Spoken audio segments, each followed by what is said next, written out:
salah pencet. Oke, saya izin share screen terlebih dahulu. Jadi ini adalah materi kita hari ini, ya, household production model, yang nanti ujungnya akan menyajikan bagaimana kurva supply di pasar kerja itu turun. Saya mulai dengan teori tentang alokasi waktu, karena tadi saya sampaikan pekerja itu memutuskan untuk bekerja atau tidak itu berkaitan dengan alokasi waktu dia. Jadi saya misalnya sebagai pekerja itu punya alokasi waktu 24 jam. Ya, jadi Becker yang pertama kali memperkenalkan punya waktu kerja 24 jam. Dari waktu kerja 24 jam itu saya akan putuskan berapa lama saya akan bekerja, berapa lama tidak bekerja. Nah, salah satu faktor yang mempengaruhi keputusan saya untuk menambah jam kerja atau mengurangi jam kerja itu nanti adalah upah. Ya, jadi intinya itu yang akan kita pelajari. Materinya ada 45 slide, jadi akan saya bagi untuk 2 kali pertemuan, minggu ini dan minggu depan. Jadi hari ini saya hanya akan sampai kepada optimalisasi kurva indifferent. Jadi, eee, jadi kalau kita bicara fungsi produksi rumah tangga, jadi tadi kalau di ekonomi mikro kita bicara produksi itu yang melakukan produksi adalah perusahaan atau produsen, tetapi kalau di ekonomi ketenagakerjaan atau ekonomi sumber daya manusia ketika kita bicara production itu household production gitu. Jadi yang melakukan produksi itu rumah tangga, karena nanti rumah tangga yang akan memutuskan akan mensuplai tenaga kerja ke pasar kerja atau tidak. Nah, tentu saja rumah tangga itu konsep dasar untuk dia mau beraktivitas itu adalah kepuasan. Nah, konsep kepuasan ini sudah pernah dibahas di ekonomi mikro. Jadi dasarnya adalah utility nantinya. Second. Ya, jadi dasarnya adalah utility yang diturunkan dari aktivitas-aktivitas ekonomi yang ada di dalam rumah tangga, yang people yang terkait dengan rumah tangga. Ya, jadi dasarnya utility, maka utility itu dilambangkan dengan jadi utility itu dipengaruhi oleh aktivitas Z1, Z2, Z3. Jadi aktivitas apa saja yang ada di dalam rumah tangga. Ya, each final commodity is produced and consumed di dalam rumah tangga by combining time and purchase input. Jadi jumlah barang yang bisa dibeli. Jadi katanya jumlah barang yang dikonsumsi itu sebetulnya adalah kombinasi dari waktu kerjanya dengan jumlah barang yang bisa dia beli. Asumsi tadi U itu adalah fungsi atau faktor dari Z1, Z2 sampai dengan Zn. Kemudian Z itu sendiri tadi disampaikan adalah fungsi dari waktu di dalam melakukan aktivitas dengan X-nya, ya, jumlah barang yang bisa dia beli. Di mana T itu adalah jumlah waktu untuk memproduksi dan mengkonsumsi komoditi ke I, ya. Kemudian X itu adalah jumlah dari barang atau input yang bisa dibeli untuk kegiatan produksi dan konsumsi komoditi ke I. Nah, maka sementara kita punya constraint. Constraint-nya apa? Waktu kita yang tersedia itu total adalah T. Jadi kalau misalnya saya mau sampaikan waktu T kita itu sebetulnya adalah 24 jam. Maka total waktu kita itu sebetulnya adalah jumlah dari waktu untuk bekerja, time of work-nya, ditambah dengan total waktu untuk aktivitas lain atau di luar bekerja. Nah, Becker mengatakan bahwa time in activity KI ini sebetulnya adalah leisure. Jadi waktu yang dikeluarkan atau waktu yang dipakai untuk di luar bekerja. Ya, untuk produksi rumah tangga. Jadi bisa untuk dia masak, bisa untuk dia apapun kegiatan rumah tangga, untuk aktivitas KI di dalam rumah tangga. Kalau ini waktu bekerjanya. Nah, waktu untuk mengerjakan aktivitas di rumah tangga itu sering istilahnya disebut dengan leisure, ya. Nah, maka constraint barangnya tadi saya sampaikan bahwa rumah tangga itu akan membeli barang ya, tentu saja ketika dia membeli barang yang menjadi pertimbangan itu adalah harga barang dengan aktivitas atau komoditi yang akan dia kerjakan di rumah. Ya, kira-kira belanjanya itu harus sama dengan upah dikali dengan waktu dia kerja. Jadi kalau misalnya upah dikali waktunya itu dapatnya 1 juta, gitu kira-kira gitu ya, dapatnya 1 juta, maka konsumsi komoditi yang ada di rumah tangga itu seharusnya juga 1 juta, gitu. Nah ya, jadi nilai barang yang dibeli itu harus sama dengan upah yang diperoleh, kira-kira gitu. Ada yang mau tanya sampai sini? Jadi kita punya dua persamaan tadi. Persamaan pertama tadi adalah T, tadi kan persamaannya T itu adalah jumlah dari sigma TI ditambah TW. Ini TW-nya dikeluarin, jadi kalau TW waktu untuk bekerja itu adalah T besar dikurang dari sigma TI, dikurang dengan waktu untuk melakukan produksi di dalam rumah tangga. Nah, persamaan ini kita substitusikan ke persamaan yang kita awal tadi. Tadi kan kita punya persamaan awal yang ini. Persamaan awal kita tadi yang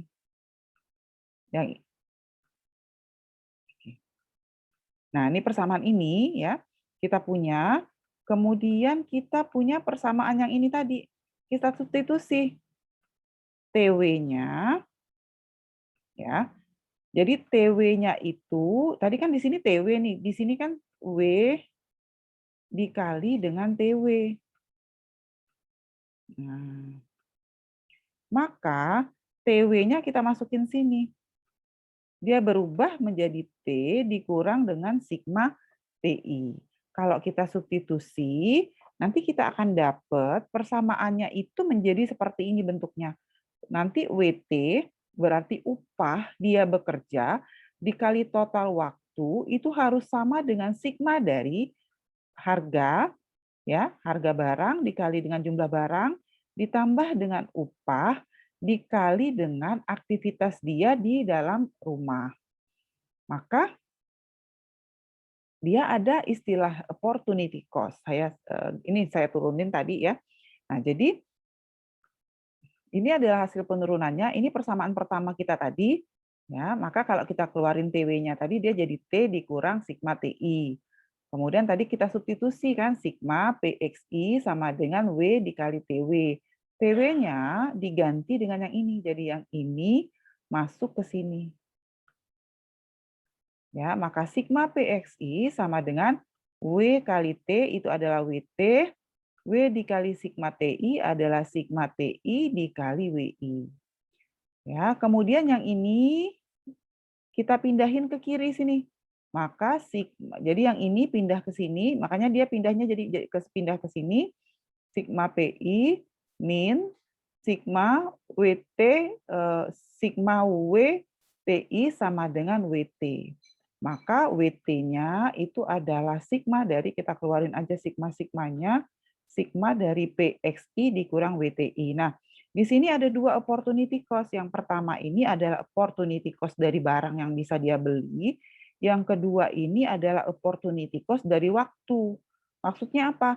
Yang ini jika kita tidak membeli barang, jadi tadi kan kita punya pendapatan. Nah, kalau kita tidak membeli barang, maka sebetulnya kita akan punya uang sebesar P kali XI. Kalau yang sebelah kanan, itu kalau opportunity cost dari waktu. Artinya apa? Jika kita tidak bekerja, maka kita akan kehilangan pekerjaan atau kehilangan pendapatan sebesar W kali TI. Ya, jadi gitu kira-kira. Ada yang mau bertanya, silakan sampai sini.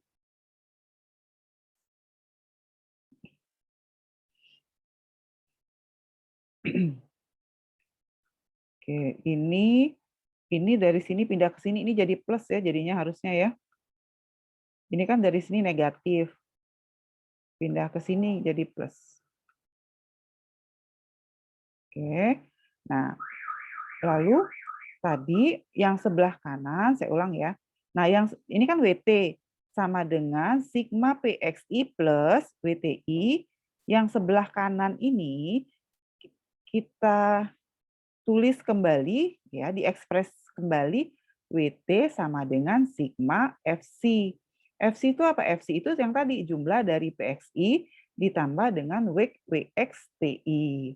Maka ya, sebentar, kok nggak ada ini ya tadi.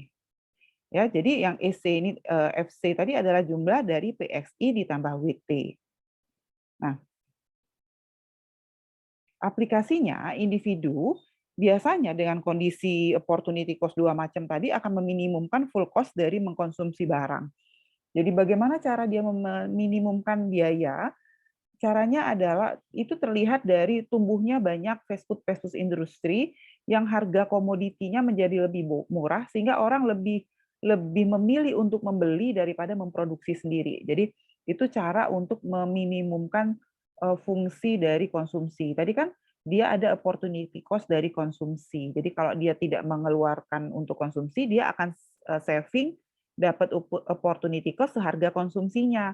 Nah, artinya kalau dia ngurangi konsumsi, mungkin tidak membeli konsumsi karena harus mengkonsumsi aktivitas rumah tangganya, maka dia tetap mengkonsumsi tapi dengan cara mengurangi konsumsi, meminimalkan konsumsi. Caranya gimana? Itu terlihat dari apa? Terlihat dari banyaknya berkembangnya fast food yang harganya lebih murah daripada rumah tangga misalnya memproduksi sendiri. Apalagi kita bisa lihat gitu ya, convenience stores, jadi yang walaupun gimana ya, dia mencas harga lebih tinggi gitu, tetapi kok masih bisa laku gitu. Nah, itu adalah cara untuk meminimumkan full cost tadi. Ya, kenapa kalau kita pergi ke mana ya, ke Palembang Icon misalnya, di sana ada hypermart-nya juga. Itu kan harganya lebih mahal kalau kita beli yang ada di misalnya di PIM misalnya gitu. Tapi kok masih buka, kok nggak tutup gitu.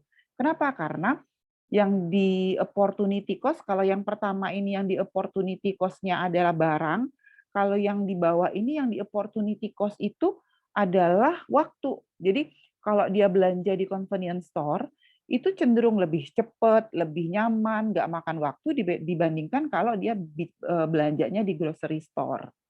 Kira-kira gitu. Jadi ada opportunity cost dari waktu. Atau karena mau mengurangi konsumsi rumah tangga, itu terlihat juga gitu dari menurunnya angka fertilitas. Menurunnya angka fertilitas itu adalah gambaran dari pekerja, dari rumah tangga itu untuk tidak hanya mengurangi konsumsi, tetapi bisa juga karena pertimbangan mau nambah jam kerja. Jadi jam kerjanya bisa nambah dengan cara mengurangi fertilitas.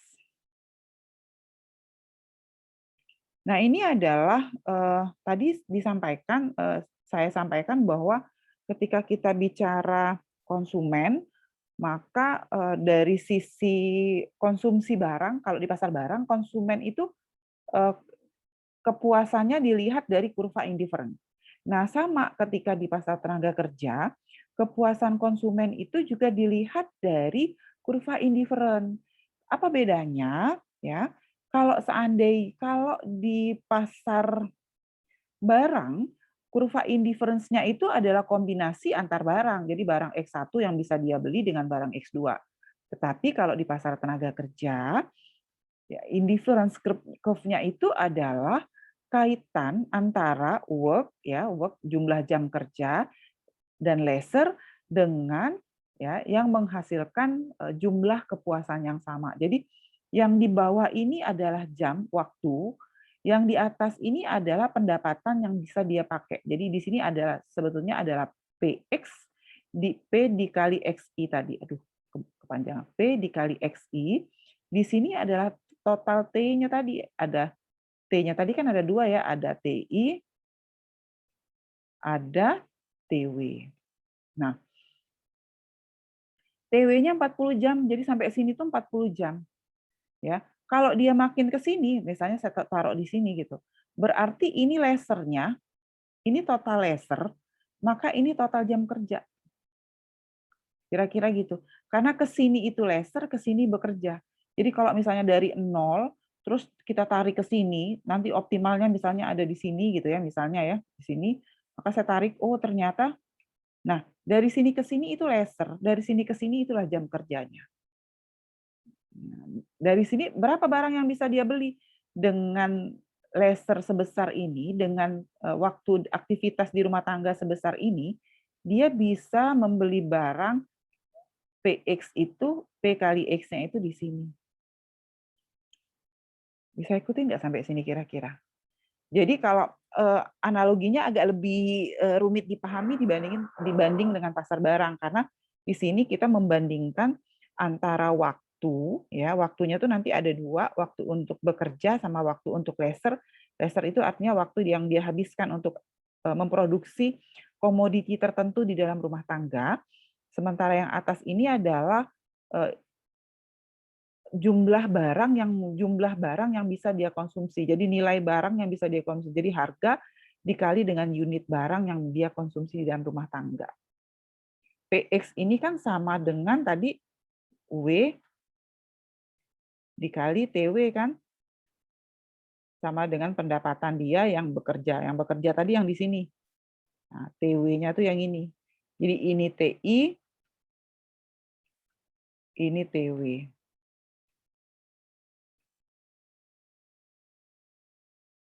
Gimana? Bisa diikuti sampai sini? Nah, ini contoh ya, contoh kalau seandainya nih yang pertama kita akan bicara marginal rate of substitution. Jadi sama di ekonomi mikro ketika kita bicara dua barang yang bisa dikonsumsi oleh konsumen, maka ada daya substitusi antar barang.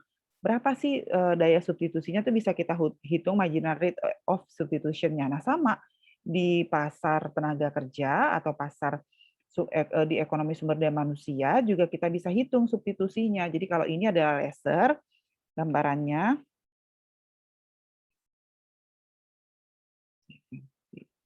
ya. Kalau ini adalah laser, pertama lasernya hanya 3 jam. Kalau lasernya 3 jam, berarti kerjanya 21 jam. Kira-kira gitu. Nah, ketika rumah tangga memutuskan untuk menambah laser 1 jam dari 3 ke 4, apa yang terjadi dengan barang yang dia konsumsi? Awalnya ketika dia lasernya hanya 3 jam, kerjanya 21 jam, pendapatannya ada di sini.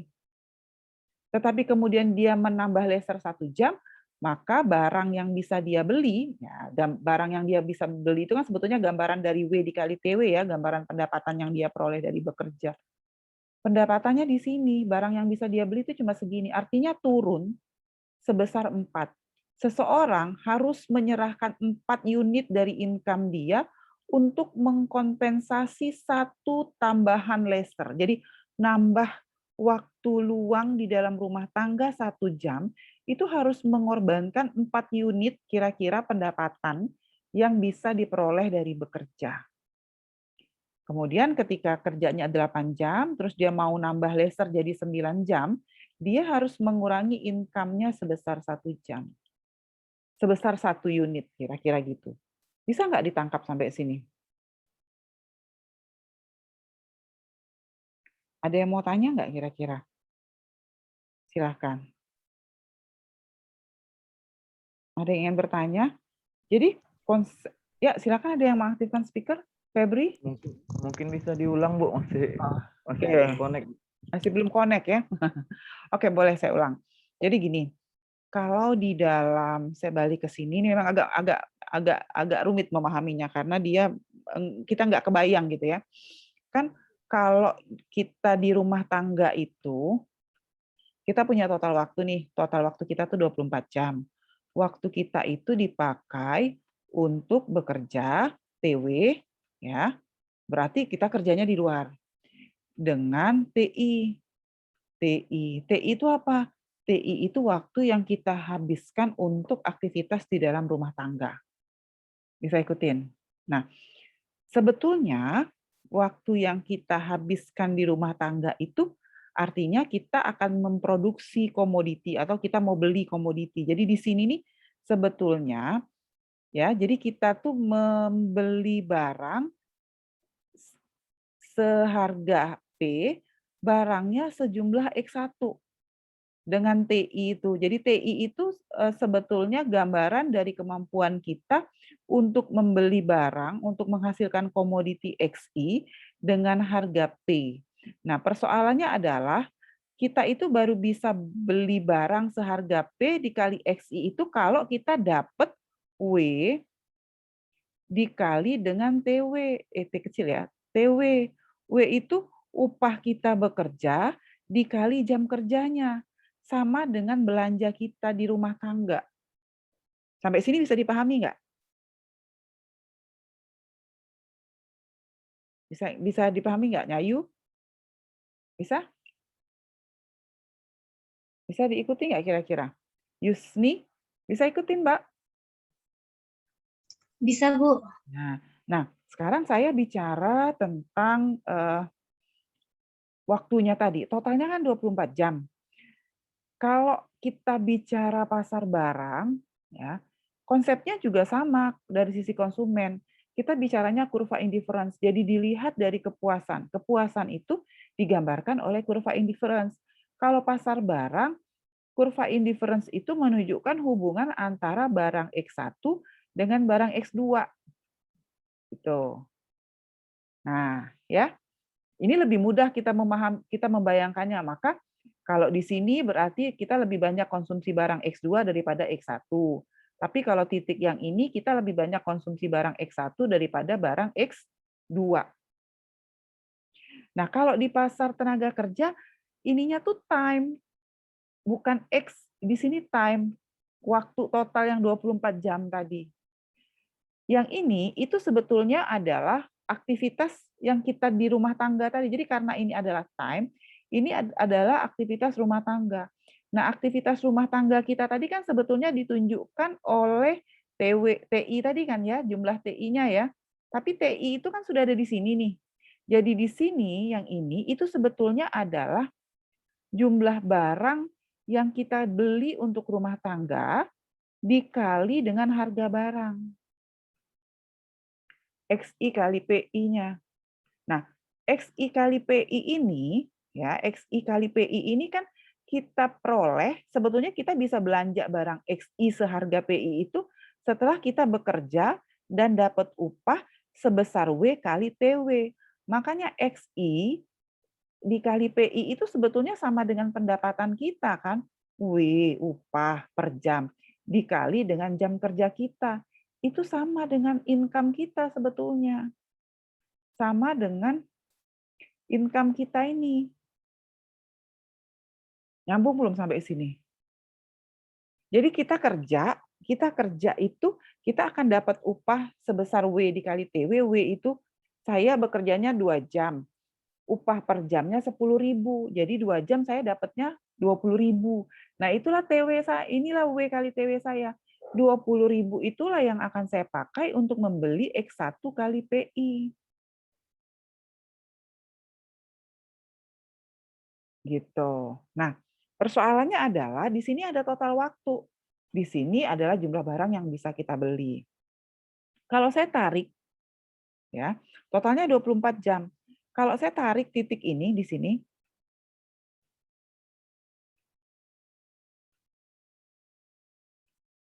ya, saya ambil titiknya di sini.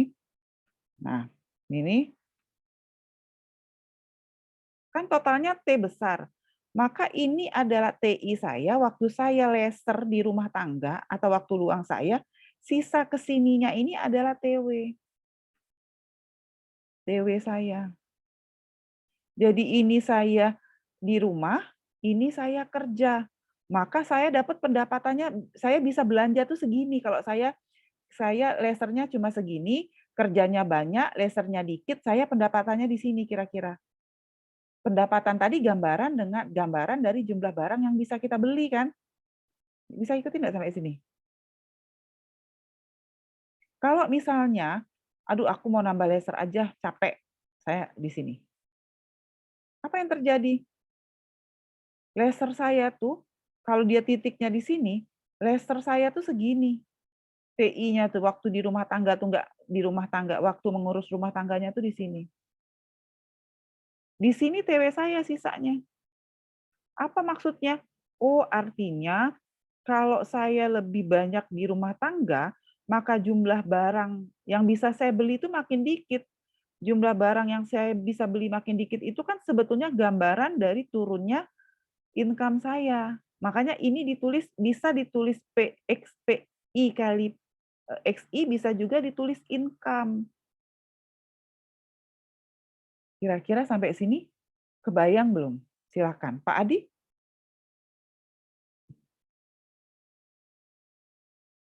Miftahul? Ya. Ya, silakan Pak Adi. Ada yang ingin disampaikan? Enggak, Bu. Cukup nyambung kalau sampai sekarang. Pak Horas, gimana? Ya, Bu. Bisa ya? Jadi Iya, Bu. memang agak lebih rumit gitu ya memahami dibanding dengan ekonomi mikro, tapi konsepnya sama dengan ekonomi mikro sebetulnya. Gitu. Jadi T-nya ini adalah total waktu, ke kanan itu dia totalnya 24 jam, tapi kalau kita ke kanan itu laser, ke kiri itu adalah jam kerjanya, kira-kira gitu. Nah, jam kerja itu sebetulnya adalah gambaran dari upah yang akan kita dapat. Upah yang kita dapat itu nanti adalah gambaran dari kemampuan kita untuk bisa memenuhi XI sama PI tadi yang ada di rumah tangga. Lanjut ya. Gimana Febri? Oke, Lanjut, Bu. lanjut Insya Allah ya. bisa, Bu. Oke, nah ini tadi saya sampaikan. Kalau kita sudah masuk ke sini, misalnya nih, awalnya saya lasernya 4.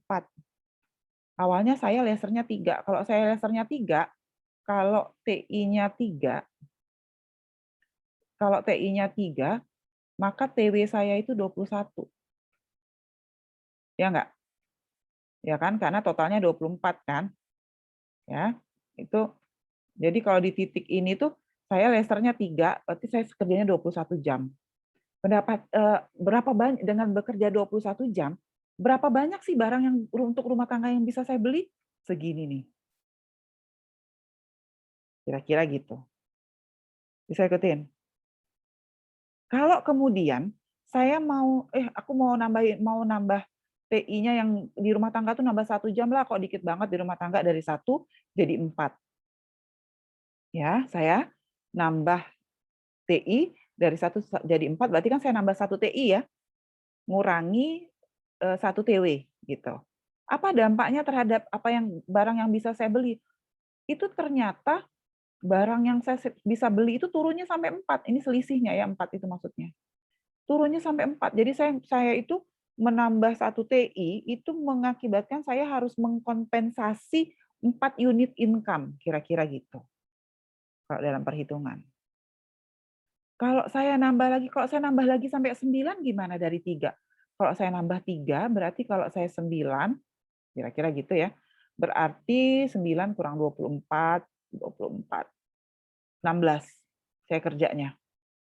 Ya, 16 saya kerjanya, maka di sini saya dapat income-nya itu makin dikit yang bisa saya beli. Sampai sini bisa ikutin? Ya. Atau di sini disampaikan kalau saya mau dari 8 jam kerja kemudian menjadi 8 jam laser, di sini 8 jam laser ya, atau dengan kata lain 16 jam bekerja, itu berarti saya harus nyerahin 1 unit income untuk mengkompensasi tambahan 1 jam laser. Itulah yang dimaksud dengan konsep marginal rate of substitution-nya itu. Ya. Nah, kurva ini namanya kurva indifferent ini kalau di dalam ekonomi produksi kita sebut dengan isokuan ya. Jadi kurva produksinya kira-kira gitu.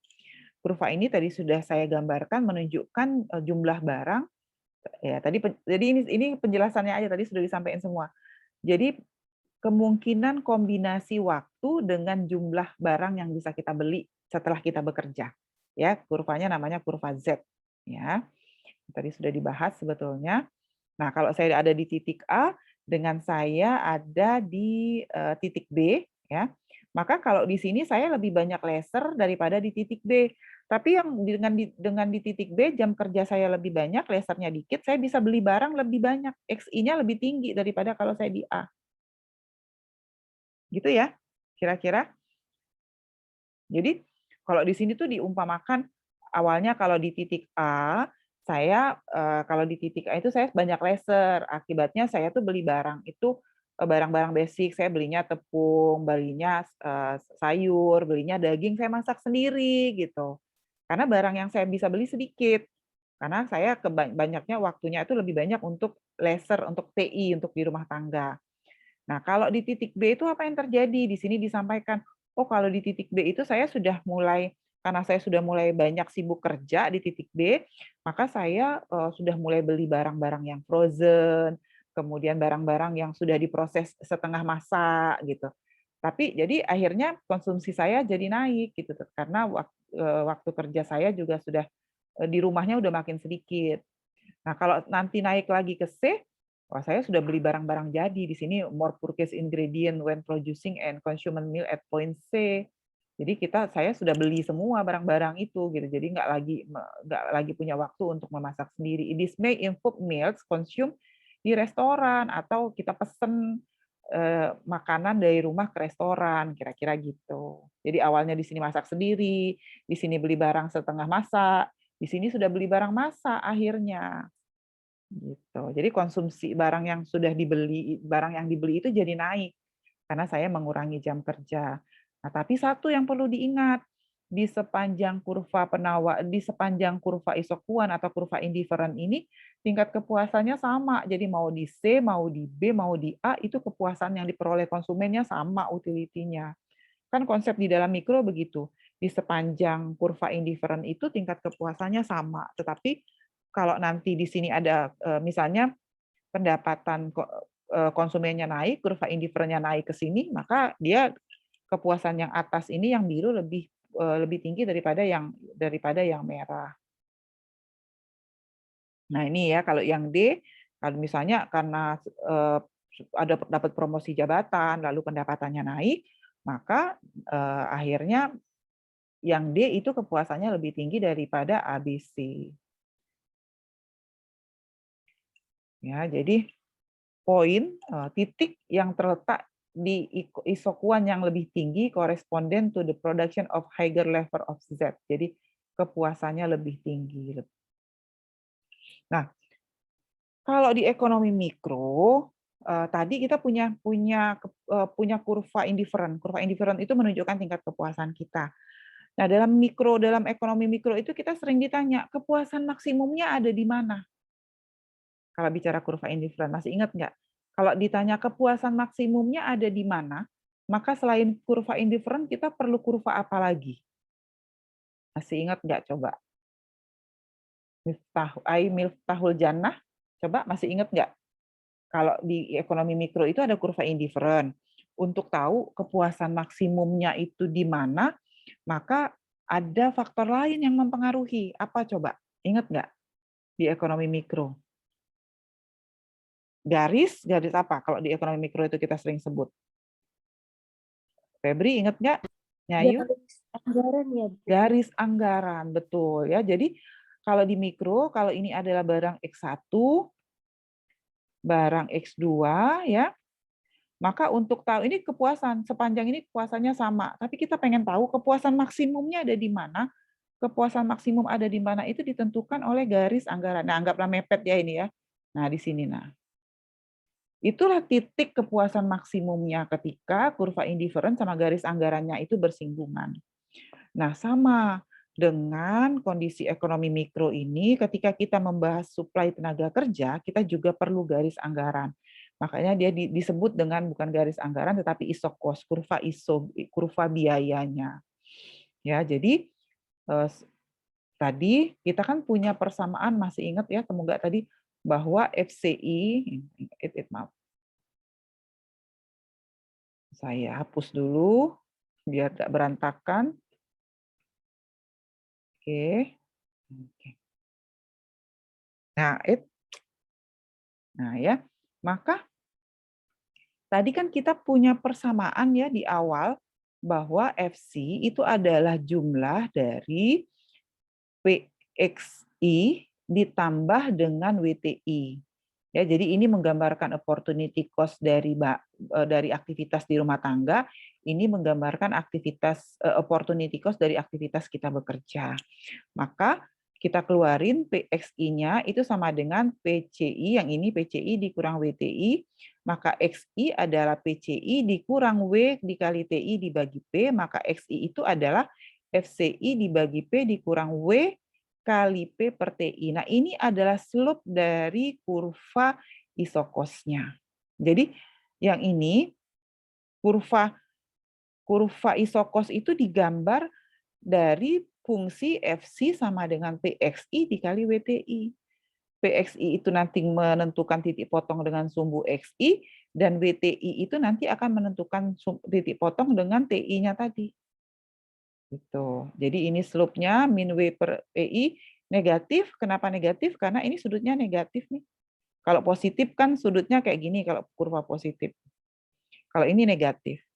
Nah, the level of total cost increase akan meningkat as the level of time and purchase inputnya increase. Ya, jadi dia makin ke atas itu akan disebabkan karena peningkatan waktu kerja dan juga peningkatan jumlah barang yang bisa kita beli. Nah, di mana kombinasi maksimumnya, atau kita mau tahu kepuasan maksimum konsumennya ada di mana? Maka di sini tadi saya sudah sampaikan di titik singgung antara kurva isokuan dan isokos, atau titik singgung antara kurva indifference ya, indifference di pasar kerja dengan kurva budget lainnya. Jadi di sini. Oke, sampai sini silakan jika ada yang ingin ditanyakan terkait materi hari ini. Ada?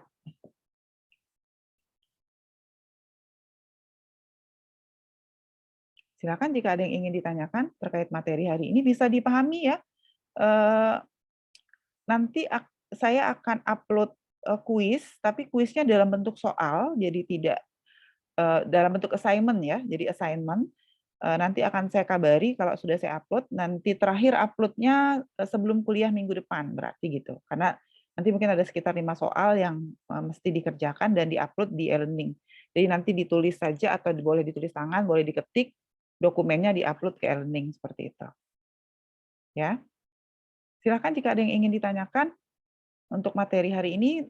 Untuk yang selanjutnya income effect, substitution effect itu akan saya bahas minggu depan. Ada yang mau bertanya, silakan, bisa dipahami? Mbak Yusni bisa? Ai, mau tanya Ai? Mbak Yusni silakan.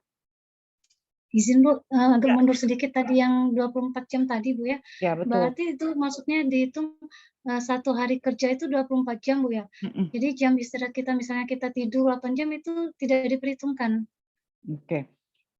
Waktu kerja itu betul-betul waktu yang dihabiskan untuk bekerja. Totalnya 24. Jadi kalau kita misalnya nih kita sehari-hari itu bekerjanya 8 jam gitu ya. Nah, totalnya itu adalah lesernya itu 8 dikurang 24 dikurang 8. Gitu. Jadi totalnya 24. Nah, masalah nanti kan ini kan kita berangkat dari teori Becker.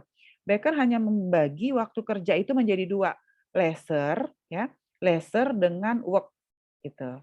Tetapi dengan teori-teori selanjutnya ya, misalnya ada Nakajima itu sudah membagi leisure itu sudah dia bagi-bagi lagi seperti tadi yang Mbak sampaikan. Jadi ada waktu untuk rumah tangga, ada waktu untuk sosial. Makanya sekarang ilmu tentang alokasi waktu itu berkembang menjadi kita kan belajarnya di mata kuliah ekonomi sumber daya manusia. Sebetulnya ada lagi mata kuliah yang namanya ekonomi rumah tangga. Gitu. Nah, di dalam ekonomi rumah tangga itu TI itu akan dipecah lagi menjadi berbagai jam seperti itu. Nah, sekarang ini kita baru mempelajari teorinya Lesser yang mengatakan bahwa kita hanya punya 2 alokasi waktu untuk work dan di luar work gitu. Bisa ikutin sampai sini. Nanti bisa kalau misalnya tertarik untuk tesis ekonomi rumah tangga, bisa baca bukunya Becker, ada Nakajima, ada Shin, ada banyak sekali jurnal yang bicara tentang alokasi waktu. Gitu. Baik Bu, terima kasih Bu. Ya, sama-sama. Ada lagi silakan Nyayu, mau tanya Nyayu?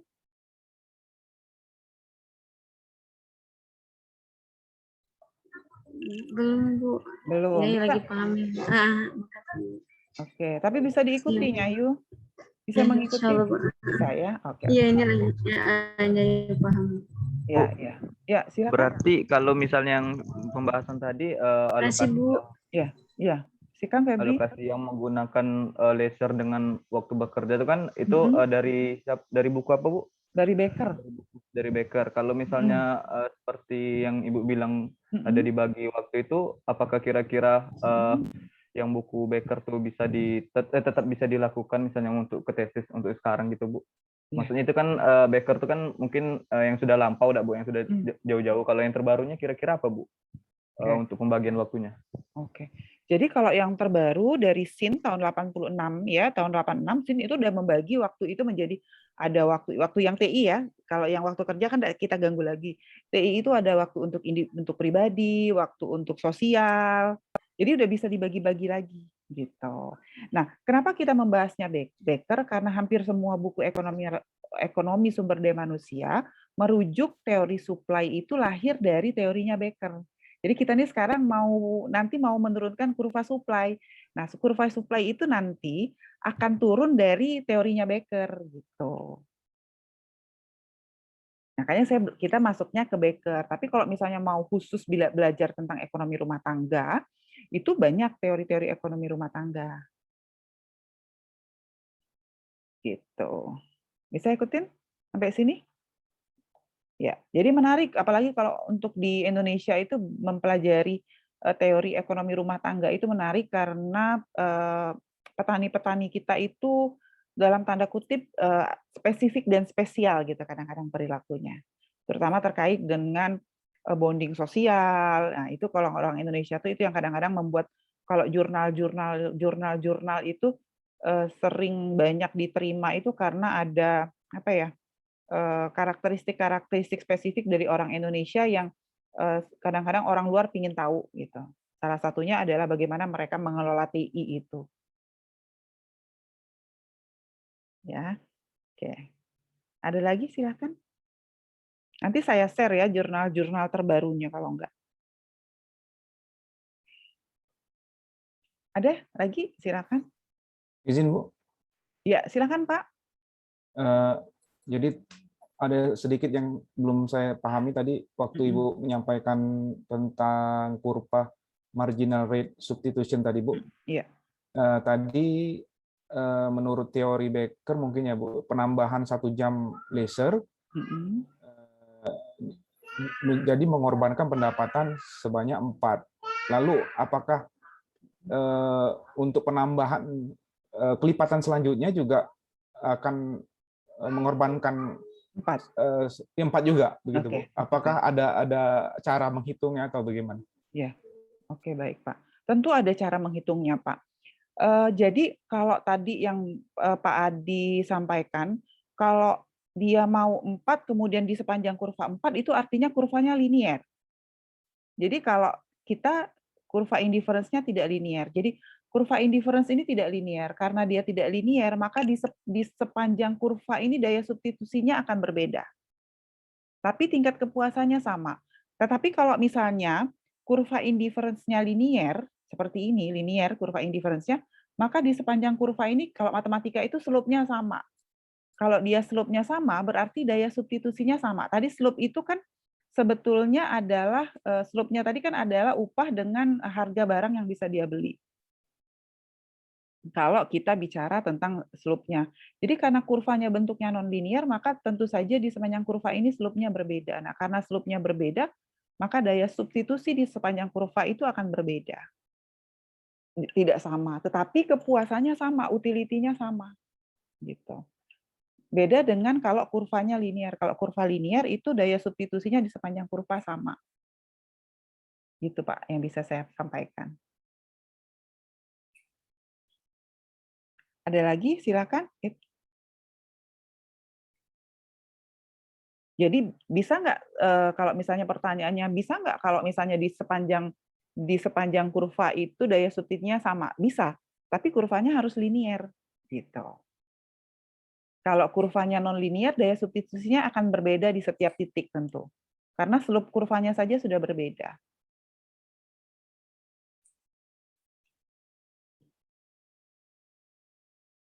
Ada lagi silakan. Oke, jika tidak ada, mungkin saya cukupkan sampai sini kuliahnya. Terima kasih atas perhatiannya. Wassalamualaikum warahmatullahi wabarakatuh. Salam sehat selalu ya. Terima kasih. Waalaikumsalam warahmatullahi wabarakatuh. Terima kasih, Bu. Sama-sama.